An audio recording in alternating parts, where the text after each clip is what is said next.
आज भी हमारे पास समय है।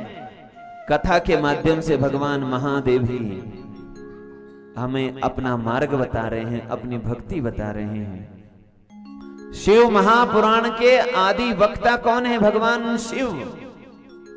भगवान शिव ही माता पार्वती को यह उपदेश कर रहे हैं और भगवान शिव ही नंदिकेश्वर भगवान को उपदेश कर रहे हैं। अब शिव महापुराण की गुरु परंपरा को सुन लीजिए। भगवान महादेव ही शिव महापुराण नंदिकेश्वर भगवान को सुना रहे हैं और नंदिकेश्वर भगवान ही अपने शिष्य सनत कुमार जी को यह उपदेश कर रहे हैं। सनत कुमार जी ने महर्षि वेद व्यास जी को उपदेश किया और महर्षि वेद व्यास जी ने अपने शिष्य सूत जी को, और सूत जी शौनक आदि 88,000 ऋषियों को शिव महापुराण की कथा सुना रहे हैं।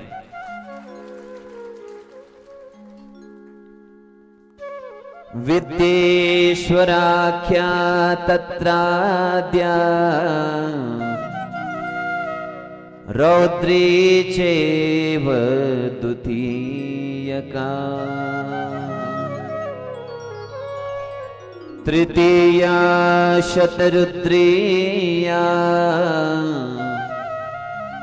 कोटिरुद्रा चतुर्थिका पंचमी चैव मोमाख्या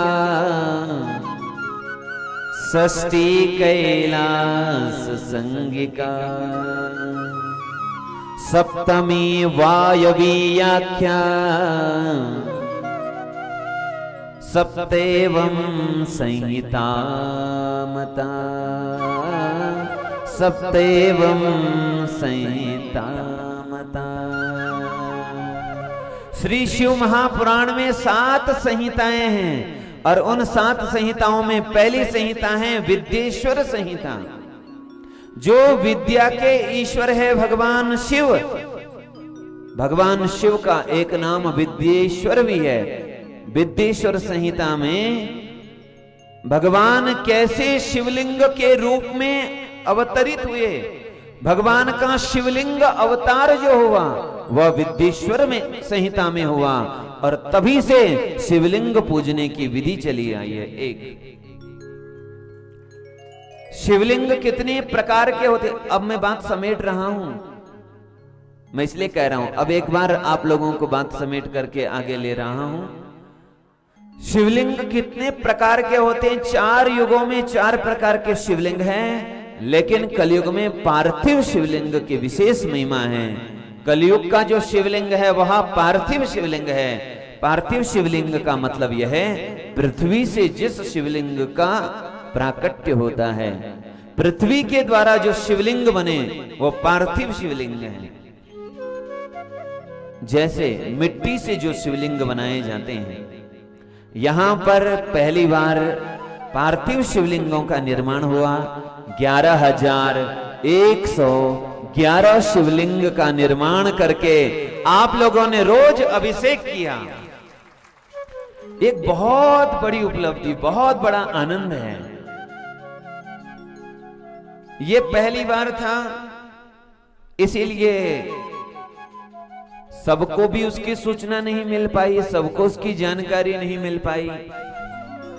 और हमारे जो आप पूजा कर रहे थे, आप लोगों को भी पहले तो जानकारी नहीं थी, लेकिन दूसरे दिन से हम पूछ रहे थे कैसे लग रहा है आप लोगों को, तो आप लोग बता रहे थे कि बहुत आनंद आ रहा है।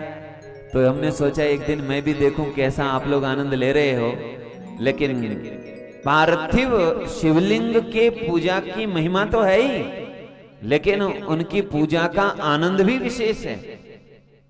जरा विचार करिए हमारी संस्कृति कितनी उन्नत है।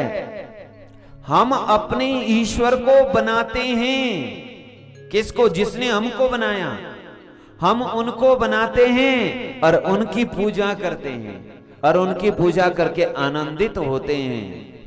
यह हमारी कमजोरी नहीं है, यह हमारी विशेषता है। कुछ लोग कहते हैं महाराज जी हमारे धर्म की ऐसी एक चीज है, बाकी तो सब लोग कहते एक चीज बताई सबने, हमारे यहाँ कई चीज बताई गई। तो जरा मुझे ये बताओ, जहां केवल एक चीज है वो श्रेष्ठ है, यहां जहां अनेक चीज है, जहां अनेक रास्ते हैं वो श्रेष्ठ है? क्या श्रेष्ठ है?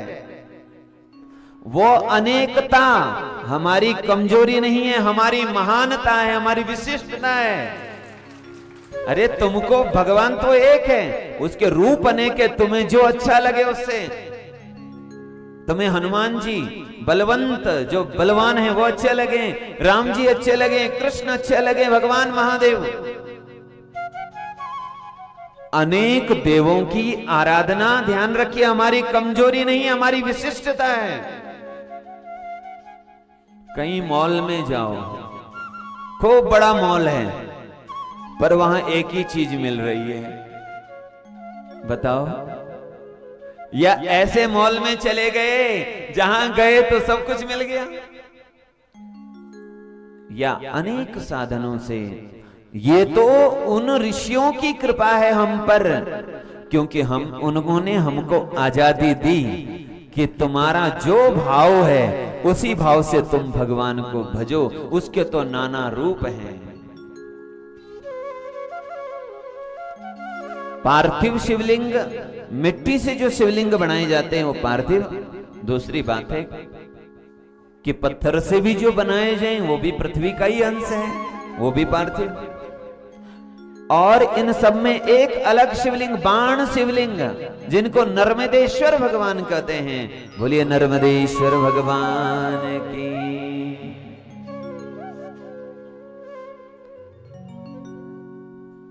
यथा सर्वेषु देवेषु, यथा सर्वेषु देवेषु शंकर सपर स्मृतः। जैसे सभी देवों में महादेव श्रेष्ठ हैं, वैसे ही सभी लिंगों में पार्थिव लिंग श्रेष्ठ हैं। जैसे सभी नदियों में गंगा जी श्रेष्ठ हैं, वैसे ही सभी लिंगों में पार्थिव शिवलिंग श्रेष्ठ है। ये बात कही